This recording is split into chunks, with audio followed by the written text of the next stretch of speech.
Hey, Samson, welcome to the podcast. Really appreciate you making the time to come on here. How are you doing? I'm good. Thanks for having me on, Rajat. Absolutely. I actually wanted to get right into our conversation, and I wanted to start with a picture, and I think you can explain it really, really well to my audience. So let me just open up that picture here. So this is the picture. Um, Go ahead with your thoughts. Yeah, so this is a diagram.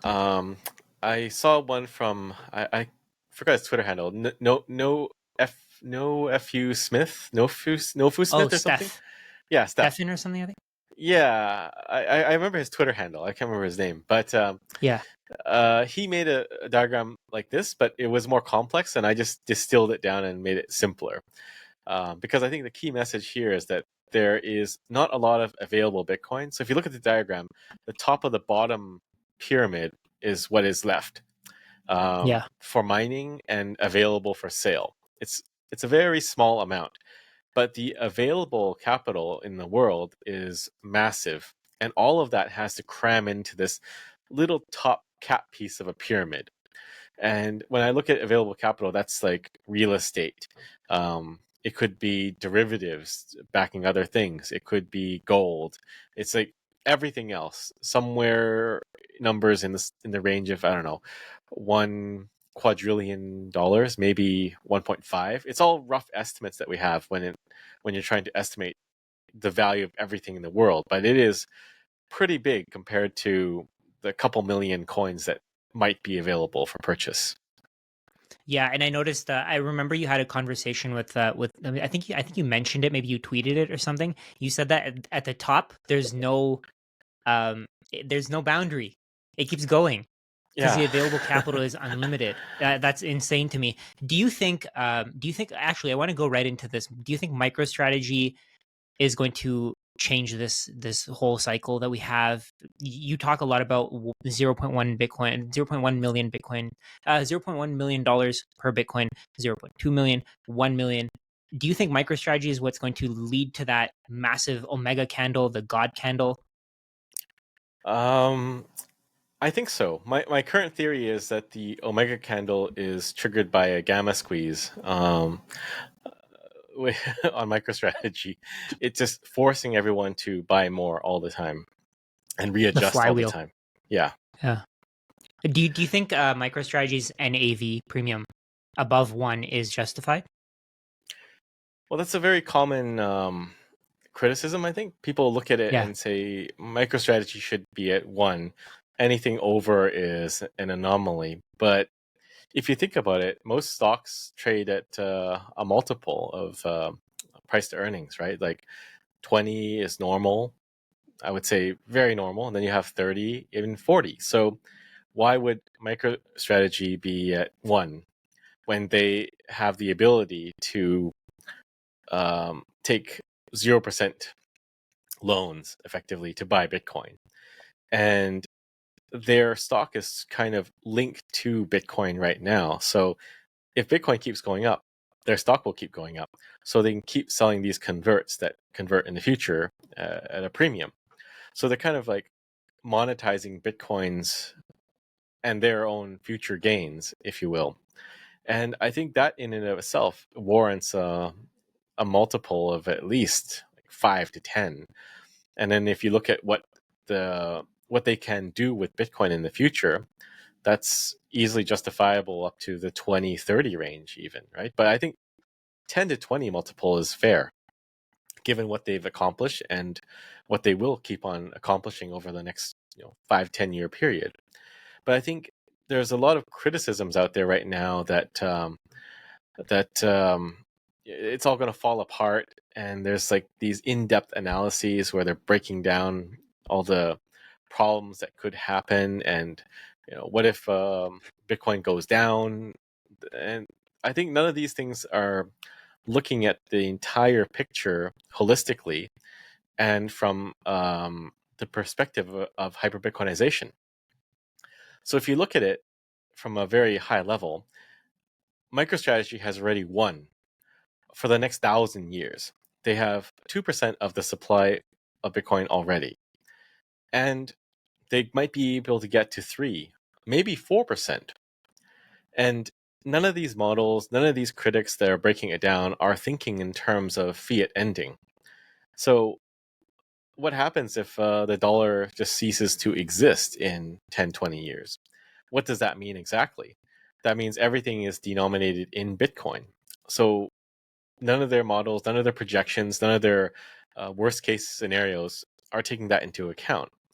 And I think that's the biggest fallacy here, that you have a global asset base that could easily be priced in the quadrillions, right?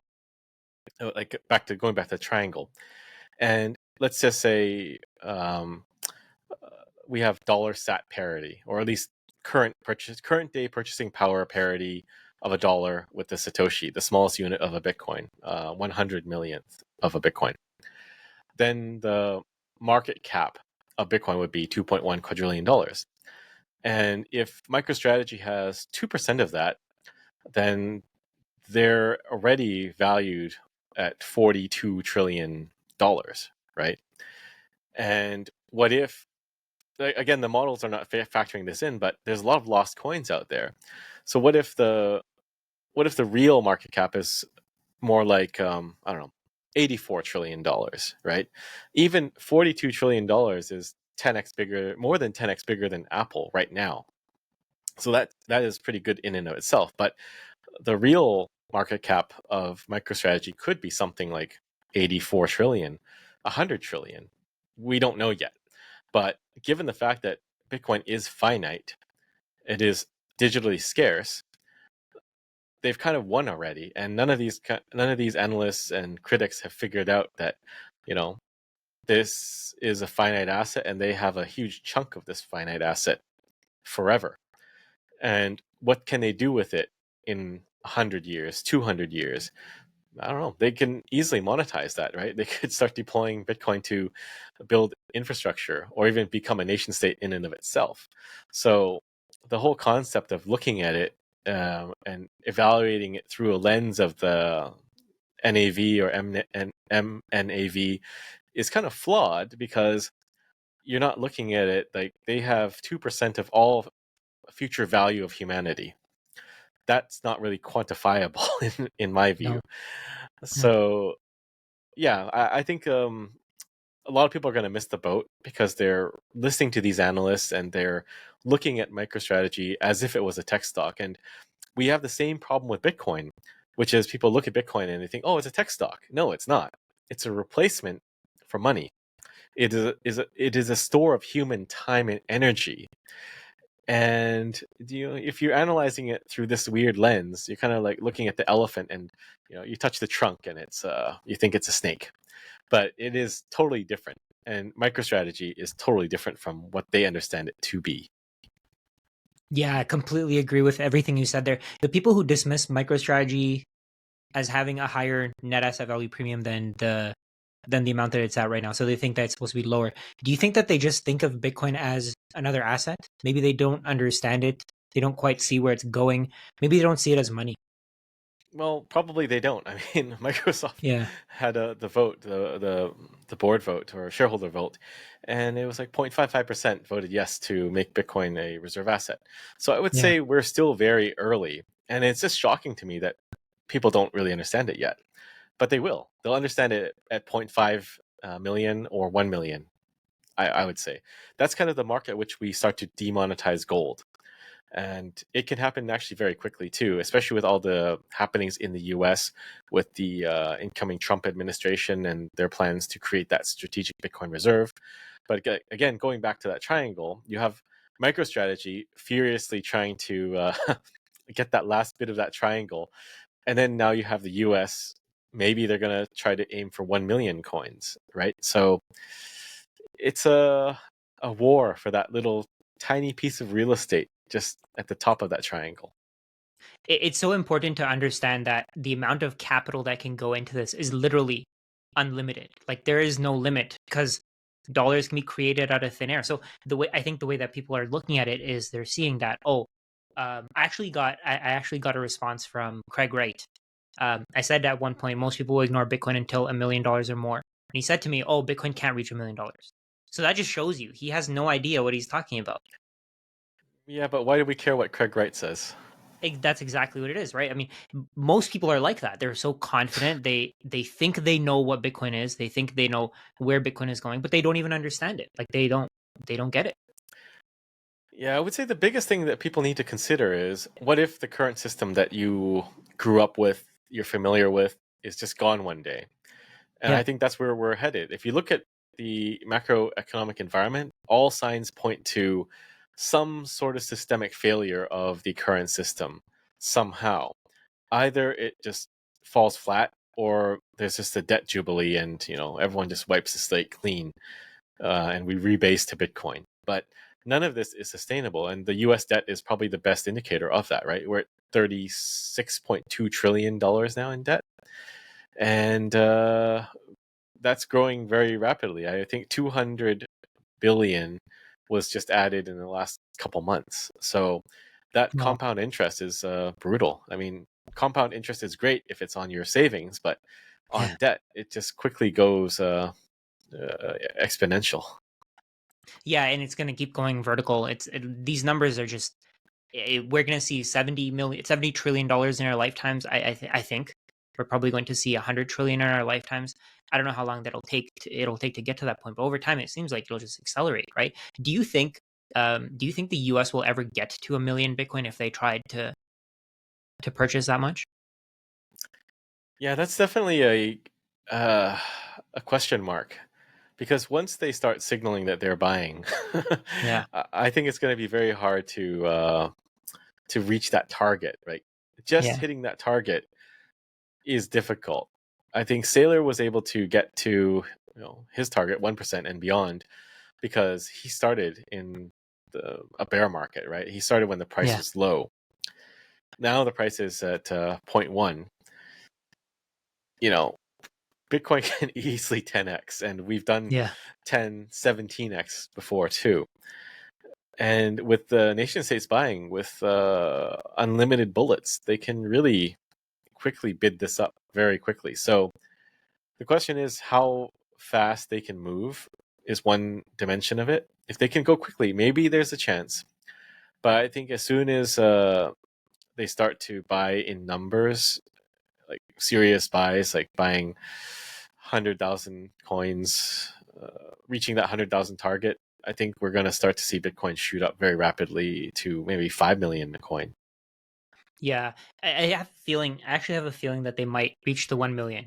I really because I thought Bitcoin would reach $1 million before the ETFs get to 1 million Bitcoin, because I thought people were they were diamond handed. They actually wanted to hold, but I think a lot of people don't quite understand what they own.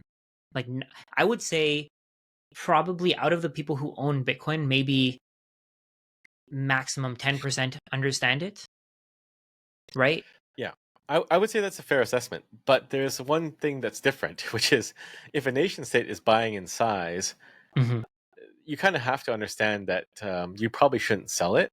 So when Bitcoin starts to go really exponential, like it's going from 1 to 2 million to 3 million, then I think people are going to question what exactly am I selling the Bitcoin for?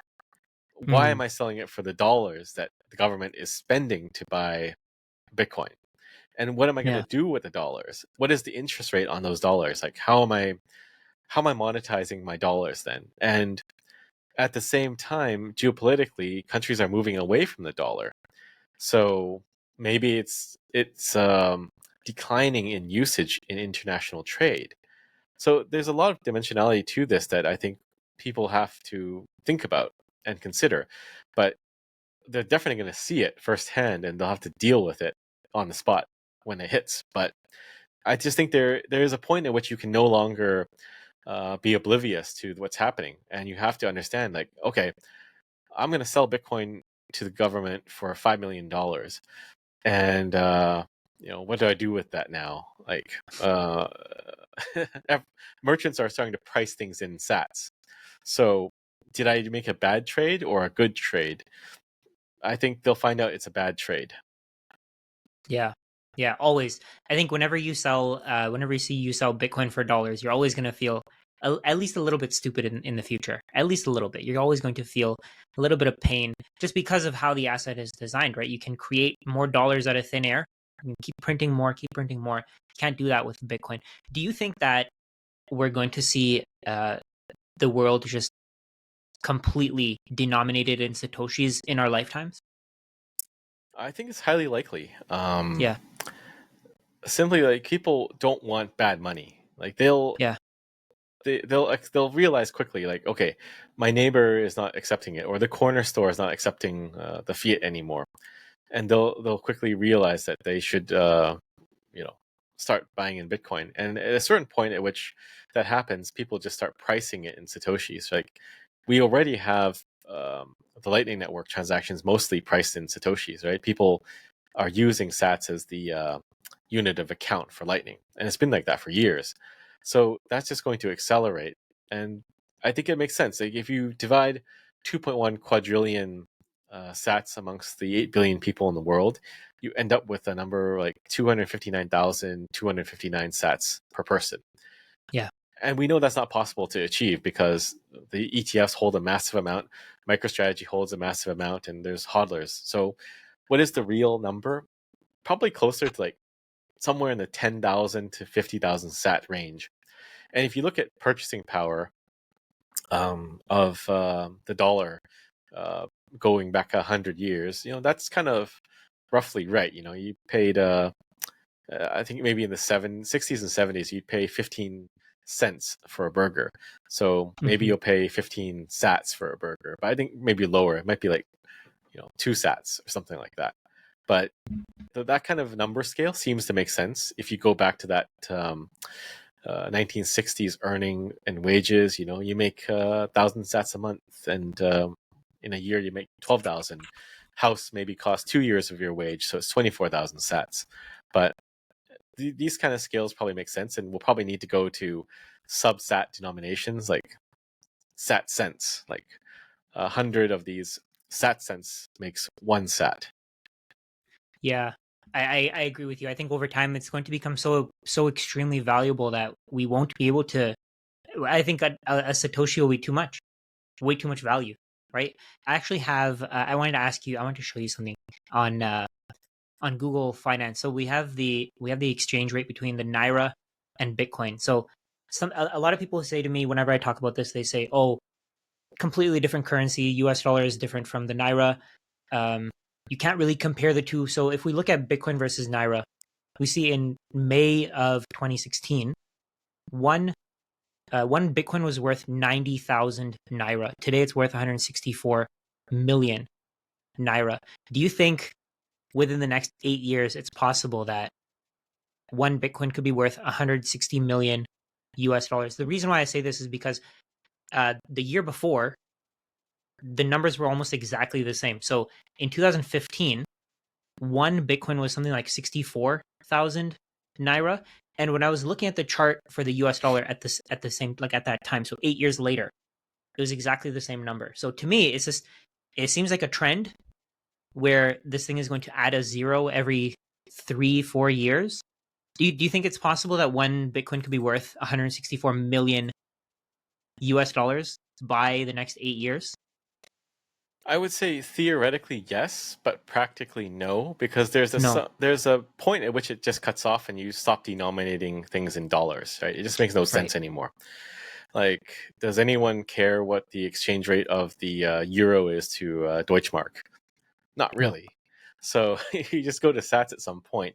I would say probably in the million range, it just starts to drop off and people just start using Sats, and then we just Oh have wow. deflation from that point. Wow. So wait. So you think that we're going to be denominating things in satoshis within the $1 million range? I would say so. Wow. I actually hadn't thought of it that way. I thought it would take a lot longer. I thought it would take until like 10 million, 20 million, 50 million, 100 million. I thought it would take longer. Like, but at the point where, I mean, I thought it would happen slowly, but that that actually makes sense because at that point, so many people will have owned Bitcoin. The people who own Bitcoin, they're going to want to spend it, so they're going to be willing to give away their Bitcoin for goods and services, which makes complete sense. Um, I was thinking of another, just a really important milestone, I guess. I think you're going to be able to buy a house for zero point 0.1 Bitcoin, 0.01 Bitcoin. Eventually, that'll keep dropping. What are your thoughts on that?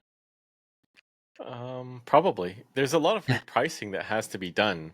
Yeah. So we'll see how it happens, but generally these things happen very quickly.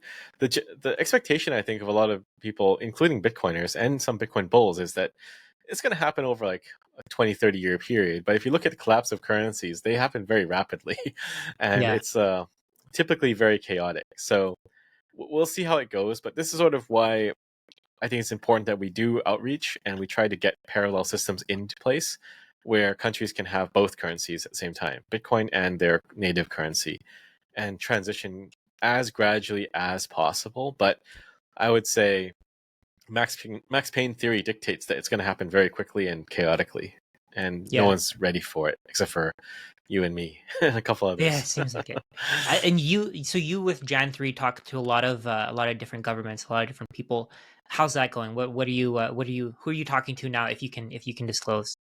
Well, we prefer not to disclose until something Okay, is okay, decided to be made public, but we drop hints here and there that we're engaging with different groups. But I would say it's a mix. You have some that start to really understand it and they're trying to move quickly, and then you have some that just kind of say we're good, like we're doing really well and nothing needs to change. And you can't really force them to do anything, right? You can just lead them to the water, and you can't really force them to drink the water. But reality is a really good forcing function, so they'll all bend the knee when it's time to bend the knee. yeah, completely. I think so too. I think eventually the game theory is just going to play out the way that we think it is. Over time, there's going to be no way for any country, any individual, any government to ignore this. Right at a point, it's just too powerful. Too, it's the adoption is too far off or too far into where it should be going Hmm. that at a point nobody can change it anymore. Nobody can reverse what's already happening. Yeah, and I think the other thing too to realize is that this is all happening very quickly. I I personally thought nation state adoption would happen, probably in a year or in 2 years' time, and nation state attacks on Bitcoin would not happen until maybe now. But everything's accelerating from the schedule I had. So my expectation now is that it's going to happen faster than I think it will. That's why I'm saying, the next year probably will hit 1 million. I thought maybe this year, but it's difficult to predict these things because Bitcoin is on this exponential growth curve. And when you're standing right in front of it, just imagine you're staring at this massive wave coming at you. You remember in Interstellar? You've seen Interstellar, right? I watched part of it. I didn't get to You to know the the, ending of the it. the water wave, right? And Yeah. initially they say, "Oh, it's mountains," and then then Matthew says, "Oh, it's a wave. Those are waves. It's a wave, right?" But Oh, you're right. looking at something far in the distance, and it's hard to tell. And if you're looking at Bitcoin's exponential growth, you're kind of staring at this wall, and it's like all in front of you, all around you, and it's just approaching you very quickly. But you don't really have a sense of how far away it is. But the thing is, you can look at it and maybe see some details on it that indicate that it is coming closer. But it's impossible to see exactly how big this thing and how fast it is moving towards you because it's everywhere. So that's how I view it. Like we're trying to figure out when uh, this wall is going to hit us, but you can only kind of rough out details on it to tell how close it is to you because it's so big. Yeah. What do you think is the biggest pushback that you get from leaders, from just the people at those biggest positions? What is the biggest pullback that you have to deal with all the time, or pushback that you have to deal with? What are people saying? Oh, this is why we don't want to buy it. This is why we don't want to. And how do you respond to them? I would say the pushbacks are really motivated by politics. Like there are some countries that, let's say, they're in Europe and they want to join the EU, then they're probably going to shy away from Bitcoin, even though they know it's a good thing and they might have it themselves. They have their own goals and agendas to pursue, and maybe Bitcoin doesn't fit into that agenda. But other than that, I would say it's very binary. Either they know and they're gonna try to do something quickly, or they don't know and they think it's fine and then they don't want to do anything at all. Yeah. So it's either one or the other, really. Yeah. Yeah. I think that makes sense. So, what would you say if somebody says, "Oh, I don't think that this is the right thing for us. I mean, I guess you just have to teach them the basics. Well, what's the most common pushback that you've gotten? Like, why do people not want it? Is there a reason that they tell you? You said regulations, but do they say things like, "Oh, it's a pyramid scheme," like the generic stuff that we hear? Do you get a lot of that as well?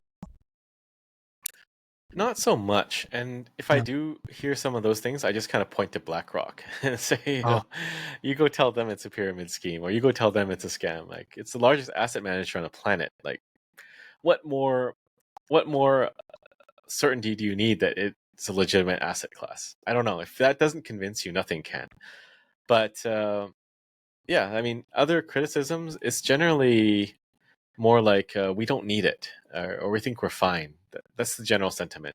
They just don't think it's one, going to become money, and two, they don't see any problems, even though from the outside looking in we can see problems in the country there, and they probably need Bitcoin, but you know, generally they think it's fine. And maybe that's a symptom of the disconnect of governments and the people, right? Like in Canada, we have a lot of societal problems, which I think you're aware of, and economic problems. But I forgot when I saw some campaign from the Green Party, and they're saying we're going to fix the climate, and it's like, that's your top priority, really? Like, there's a drug, a major drug uh, endemic here, and people are ODing and just high out of their minds on the streets, and there's massive amount of crime, and you think that's number one, huh? yeah, that's insane. What are your thoughts on Chrystia Freeland leaving? I think it's long overdue. The damage, can it be fixed? I don't know. Yeah, it's just I feel like Canada is in such a deep hole. It's very difficult to dig out of. And what is it? The half, I think 40% of the GDP is reliant on real estate, which is just insane, right? And the entire government's policy, the entire government's purpose is to basically protect homeowners, to avoid their feelings getting hurt. Oh, my house price fell and it fell significantly. They don't want people to think that way, right? They don't want people to think, oh, housing is something that can fall apart. They don't want people to see that housing is a pyramid scheme. I think a lot of the focus was on that. A lot of the focus was on just keeping house prices up so that people are constantly confident in where the economy is going. Yeah, I think that's part of it, but there's a lot of knock-on effects from all the crime and just general deterioration of living conditions. Like, Yeah. people are not likely to buy property if they're going to get robbed in their homes. And Yeah. I don't think they figured that part out yet, but it all ties together. Like, the decline just makes everything decline even more. And I guess the negativity I have is, like, can this be fixed? Because, like, let's say the conservatives come into power, Pierre is the next PM. He's got probably like 4 years to make some significant changes, and it's questionable if he will be able to affect policy and show results in that short of a time frame, other than going in on Bitcoin hardcore and Yeah. doing our own strategic Bitcoin reserve. But generally, people want some change. They elect a new government, and before the new government has time to fix something, they blame the problems caused by the previous government on the current one, not understanding that fixing things takes more time than breaking things.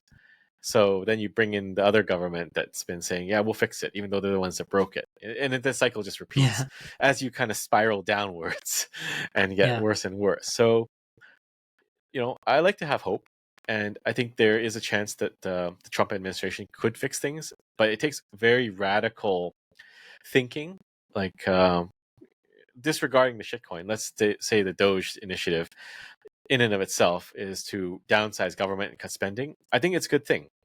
Whether or not that will stimmy the debt growth and fill the hole is a separate issue. I don't think it will, but at least they'll be on a better track. And if they do switch over to Bitcoin, there is a chance that there's hope. If they don't do something significant in Bitcoin, I don't think there's much hope. And same for Canada. So the question is how radical a set of changes can be implemented in a short time to turn things around, because there needs to be radical intervention right now in a lot of fronts. So we'll see. It's difficult because nobody wants change, right? Everyone has their own interests. And doing something like Bitcoin is even harder because you're fighting against entrenched perceptions on Bitcoin and just general ignorance about the necessity of Bitcoin or even money. Yeah, yeah. Most people have no idea what money is. Do you remember that interview? What was it? The guy it was one of the people from I think it was a chief economist. He was saying how he doesn't know how the dollar is or the government issues money. It was just crazy. He sounded so clueless on what was happening around him, and he's supposed to be those people that actually control the financial system and advise the government on what they should be doing. I actually want to go back to something you said earlier. You mentioned MicroStrategy as a nation state. Can we go into that? Sure. I mean, I feel like that's really interesting. It's a really interesting thought. I'd never even thought of it that way before. well, they have a lot of Bitcoin now, more than any country on the planet. So, what happens if there is a debt jubilee?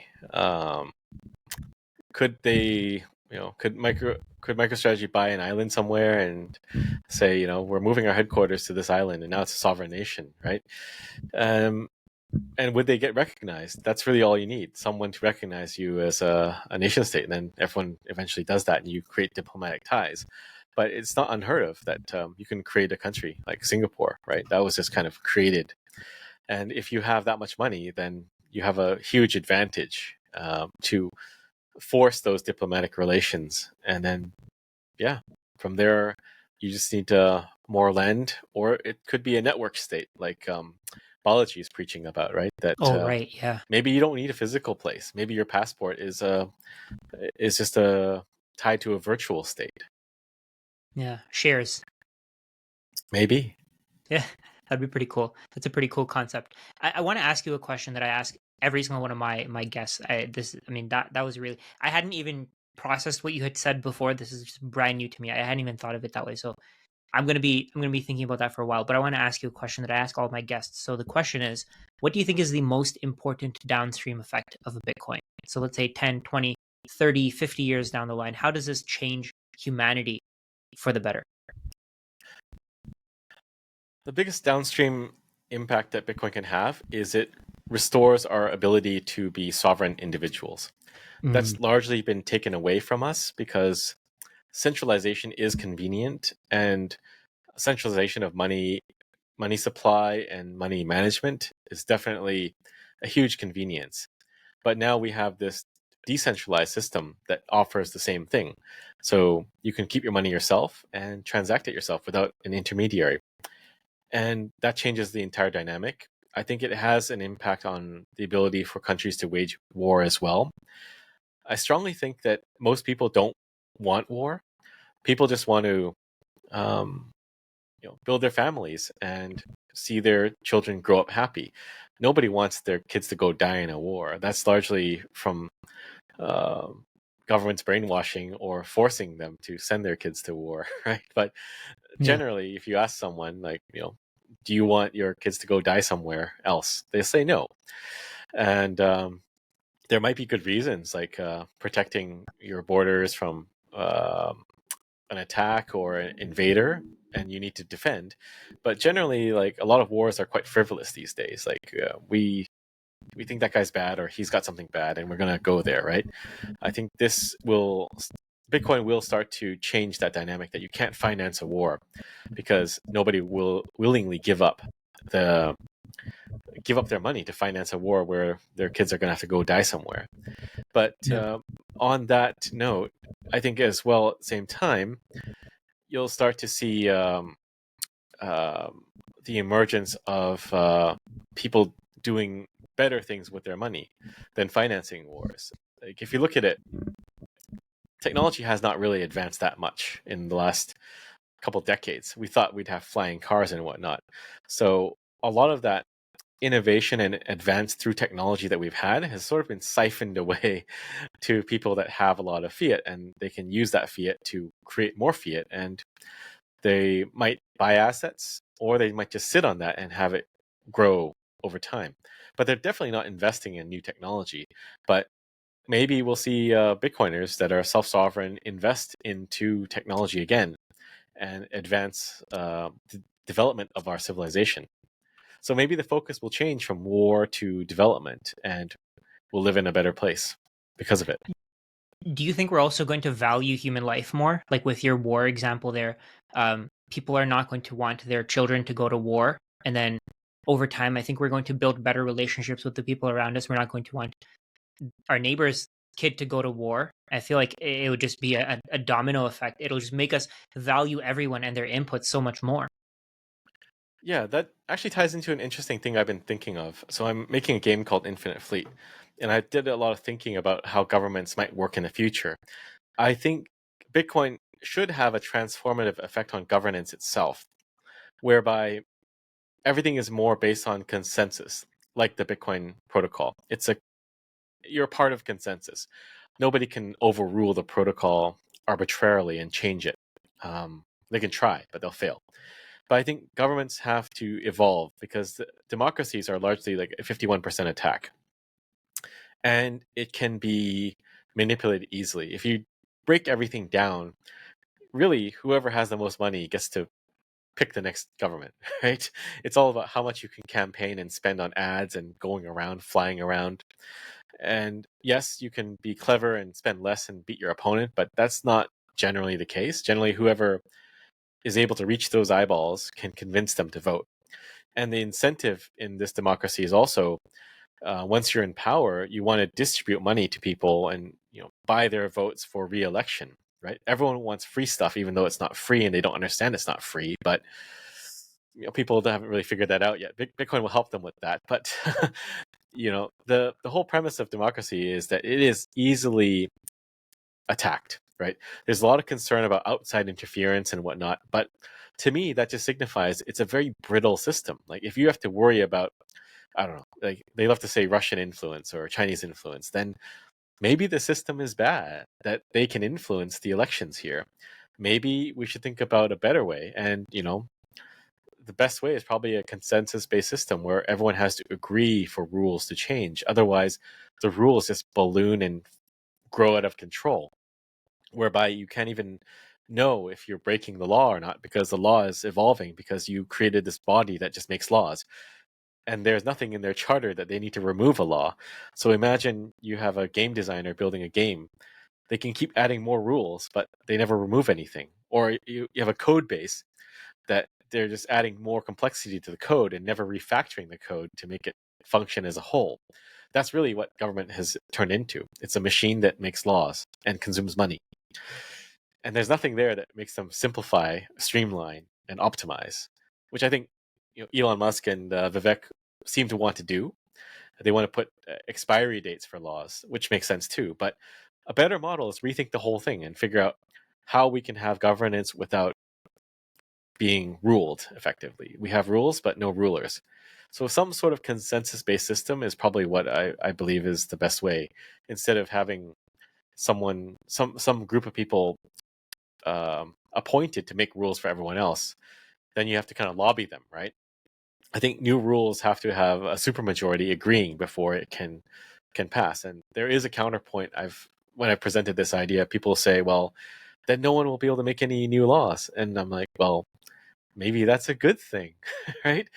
Yeah. Maybe we don't need that many laws. You just need some foundational rules, like don't steal, don't kill, don't do a certain number of things, and the rest is just flavor. And you can't park your car here on this hour from this hour. Those things are not that important, and you can figure out other ways to enforce some bylaw type regulations. But generally, I think deregulation is needed, and we can see that it has a massive beneficial effect in Argentina, right? Housing costs, rental costs were skyrocketing. Milei deregulated it, and it all fixed itself. He's deregulating money. Now they have a surplus. You kind of need to add two and two together. And the incentive for government is not to eliminate itself. So there has to be some external forcing function that makes them want to optimize. Either you get a Malay, or you get a Department of Government Efficiency, or you have Bitcoin. But something has to fix it from outside, not from within. Do you think it's possible that maybe some altcoins could be valuable in something like this? I'm not saying like they could be used as money, but maybe there could be other functions to altcoins. I personally don't think any altcoin can compete with Bitcoin at all whatsoever. There's no chance there. But do you think that there could be something there with altcoins? Maybe you've done a little bit more research where those altcoins could be used in this kind of democracy that you're describing. Not really. I mean, all No. you need to do to build this sort of consensus-based governance system is to have some laws that say, Yeah. you need a consensus. You need people to agree, and the mechanism, it doesn't need to be an altcoin. You can just have a voting system, Mm. paper ballots if you want, right? Whatever we have the technology. It's just we need capable people that are going to build it and implement it. But you can have people vote. I mean, there's no reason why you can't have it done digitally. Um, and there's no reason why it can't function. I mean, generally, I think the things you want people to vote on are going to be important things, like do we need to go to war or something like that. Everything else, just let the market figure it out. The main things for the state would be sort of diplomatic relations and maybe defense, facing external, not internal. So Yeah. that's really it. Yeah, definitely. I think, yeah, I agree with you. I'm trying to find a reason for why maybe altcoins aren't completely 100% a scam. But I mean, I can't find something. I can't find a reason for it. I just wanted to drop that for you because I'm sure you've looked into it. Maybe you've thought about it. Um, yeah, that's actually, I think that's a great way to just protect the productivity of a country, and even the fact that that Trump is trying to put tariffs on Canadian imports. He's thinking about Americans first, and that's how it should be. Trudeau should be thinking about Canadians first before anybody else. And of course, something like the Department of Government Efficiency would probably help with that, in my opinion, at least. Well, Trudeau has to think about Taylor Swift concerts first, so we'll see. But I That's a don't think good point. tariffs will work. No. I don't think they'll work. They just pass the cost off to American consumers. So who pays for tariffs? It's not, Mm, like no one just people just won't sell to the U.S. It'll damage the trade on our GDP because we can't sell. But anyone in the U.S. that wants something from Canada, they'll probably need to pay the tariffs and pass that cost on. So I don't think it really works. It's a good bargaining chip because you're kind of threatening mutually assured destruction. But yeah. that's not a solution. The only solution is a Bitcoin standard. Yeah. And okay, I want to pivot a little bit here. I want to ask you just some bullish stuff. When do you think Bitcoin is going to see its first God candle? In the next couple weeks, Next couple. Oh, you think before the end of the year? yeah, we've almost had a God candle. I think we hit Yeah. 99.4K, something Oh, like was that. that? Yeah. We I think I mentioned that. I posted it and I tweeted you. I tagged you on that tweet. Yeah, okay, okay. And what about the Omega? Let's see. Could be post inauguration, but it's definitely coming closer Oh, because you okay. can see more and more countries are talking about accumulating Bitcoin for their Yeah. treasury. So if the buying aligns in a certain day, then you'll see an Omega candle. Yeah. Yeah. I think that the cycle is going to be completely different. I don't think we're going to see the 40, 50%, or sorry, not 40, 50, 70, 80% dips anymore. I think we're going to see like a staircase fashion. Would you agree with that? I think you'll still see some volatility, but Yeah. the volatility is going to be muted because there's just so much buy pressure, and now you have MicroStrategy in the S&P 100, and that makes them automatically allocated to a lot of passive funds that just will invest regardless of the price. So you have a new buyer of last resort.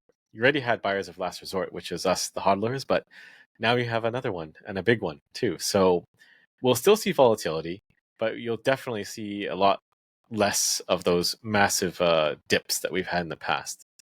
Yeah. Yeah. That's what I can see as well. I think we will probably see those like in that last 8 months of consolidation. I think we saw what, 30% down from the top to the bottom. What is it? 73 to like 50, 30, 40%, whatever it was. I think that's probably going to become more consistent. Yeah. If you look at my Max Payne theory, it's that most people in the world are going to get priced out of buying Bitcoin at a cheap price very quickly, because that's the maximum detrimental thing to the most amount of people, right? And that's probably what's going to happen, that the power dynamic and economic dynamic in the world doesn't really change. The poor countries don't really get ahead.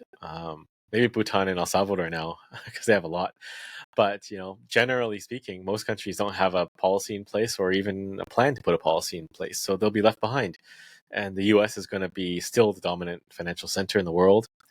I think China really missed the mark. They just missed it. They cracked down on exchanges. They cracked down on mining when they could have been the Bitcoin superpower. And yeah, the U.S. is going to end up as still dominant for another couple hundred years until MicroStrategy becomes a country, and then we'll see. Yeah. But yeah, I think we're going to see it go up, and people are just going to wish that we had big drawdowns so they could buy cheaper. Because if you think about it, your average Bitcoiner that's making normal wages is going to buy a lot less Bitcoin as the price goes up. So they're going to hope that we do have a dip or we do have a crash, and it just won't come, and their ability to stack will just drop gradually, or not so gradually. Yeah, I think it'll be suddenly instead of gradually. I think it'll be like overnight. I think at some point we're going to wake up and there's going to be a massive candle just overnight because some country went and bought $5 trillion worth of Bitcoin and they just emptied every single exchange, and just it could get. I think it could get absolutely nuts. Samson, Yep. I wanted to ask you one last question here. We're entering a bull market. We're entering something that most people haven't seen before. I personally started studying Bitcoin in 2020 and I started buying in 2022. What are your tips for how to navigate the next bull market? I mean, obviously avoid all the shit coins, stick to Bitcoin. Anything that you would suggest? I think if you can lump sum buy, just do that. Yeah. DCA if you have a lump sum buy already, but if you're trying to get in for the first time, just do a lump sum buy and then DCA with what you can. But if you can lump sum buy, it'll be better. Yeah, I think that's a smart tip. I think over time we're going to see Bitcoin's prices getting out of hand. There's going to be Mhm. there's going to be no bringing it back to earth once it reaches escape velocity. Yeah, everyone thinks that they're really clever and, Yeah. I'll buy when it's cheap. But Yeah. psychologically, if you're new to Bitcoin, you won't. Yeah. And realistically, you're not going to be smart enough to catch the dip or be around to buy the dip too. So there's like two things going against you right off the bat. That's why I think doing a lump sum buy is probably better. And yeah, maybe it'll go down 10%, 20%, but you know, you just have to look at it from a bird's eye view. Like, where is this going?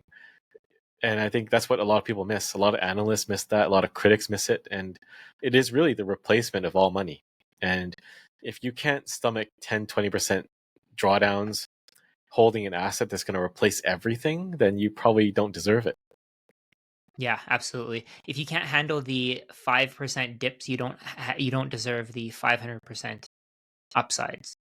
Well, it's not about upside at some point. It's just, you don't deserve having money, right? You're right. You're right. You're right. That was really well said. Any last topics that you wanted to mention? Anything else that you wanted to talk about? No, I think we covered a lot of stuff. It's good. Yeah. Awesome. Samson, I want you to plug yourself as well. I want you to plug your Jan 3. How can people find you? Sure, you can find me on X. My handle is Excelion, EXCELLION. You can follow my company Jan3 at Jan3com, and you can also find us at jan3.com. We do nation state adoption, so if you have some connections to some presidents or prime ministers, happy to chat and reach out. Amazing. I think that this conversation probably made a lot of people a lot more bullish. Thank you so much for your time, Samson. Thank you.